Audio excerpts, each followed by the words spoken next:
আজকে আমরা পুকুরে মাছ ধরতে যাচ্ছি। আমাদের একটা পুকুর আছে, ওই দূরে যে লোক দাঁড়িয়ে আছে এখানে জুম করে দেখাচ্ছি ওই জায়গায়। এই যে পুকুরের কাছে চলে এসেছি, অনেক বড় পুকুর।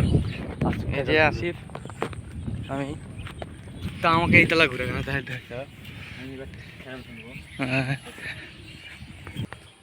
পুকুরের ধারে অনেক খাবার দেওয়া আছে, এগুলো আস্তে আস্তে নামবে, মাছ খাবে এবং বড় হবে। দেখা যাক মাছ ধরবো, ছোট হবে। এই যে ঝোলাতে জাল ভরা আছে, এই তো রেডি হয়ে গেছে আসিফ।